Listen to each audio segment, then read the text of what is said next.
পৃথিবীর আবহাওয়া কি আগের মতো আর নেই? একদিকে কোথাও ভয়াবহ বন্যা, অন্যদিকে দীর্ঘস্থায়ী খরা, কোথাও তীব্র তাপপ্রবাহ, আবার কোথাও অস্বাভাবিক ভারী বৃষ্টি। বিশেষজ্ঞরা বলছেন এর পেছনের বড় কারণগুলোর একটি হলো এল নিনো, আর এর সঙ্গে যুক্ত হচ্ছে জলবায়ু পরিবর্তনের ক্রমবর্ধমান প্রভাব। এল নিনো হল প্রশান্ত মহাসাগরের মধ্য ও পূর্বাঞ্চলের সমুদ্রপৃষ্ঠের তাপমাত্রা স্বাভাবিকের চেয়ে বেড়ে যাওয়ার একটি প্রাকৃতিক জলবায়ুগত ঘটনা। কিন্তু বৈশ্বিক উষ্ণায়নের কারণে এই ঘটনার প্রভাব এখন আরও তীব্র হয়ে উঠছে। ফলে বিশ্বের বিভিন্ন অঞ্চলে আবহাওয়ার স্বাভাবিক ছন্দ ভেঙে পড়ছে।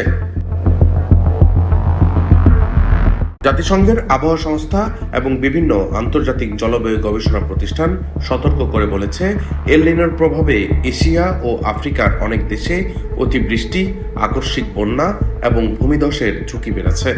অন্যদিকে দক্ষিণ আমেরিকা ও বিশ্বের কিছু অঞ্চলে দেখা দিতে পারে দীর্ঘস্থায়ী খরা ও পানির সংকট। বাংলাদেশেও এর বাইরে নয়। বর্ষা মৌসুমে স্বাভাবিকের চেয়ে বেশি বৃষ্টিপাত, নদ নদীর পানি দ্রুত বৃদ্ধি, বন্যা এবং পাহাড়ি এলাকায় ভূমিধসের আশঙ্কা বাড়ছে। কৃষি, মৎস্য, যোগাযোগ ব্যবস্থা এবং মানুষের দৈনন্দিন জীবনেও এর প্রভাব পড়ছে। বিশেষজ্ঞরা বলছেন, শুধু দুর্যোগ মোকাবেলা নয়, এখনই জলবায়ু সহনশীল অবকাঠামো গড়ে তোলা, আগাম সতর্কতা ব্যবস্থা আরও শক্তিশালী করা এবং পরিবেশ বান্ধব নীতিতে জোর দেওয়া জরুরি।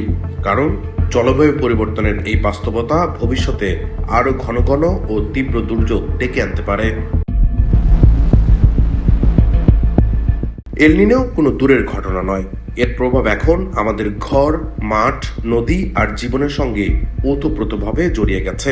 তাই জলবায়ু সংকট মোকাবিলায় আজকের প্রস্তুতি নির্ধারণ করবে আগামী দিনের নিরাপত্তা।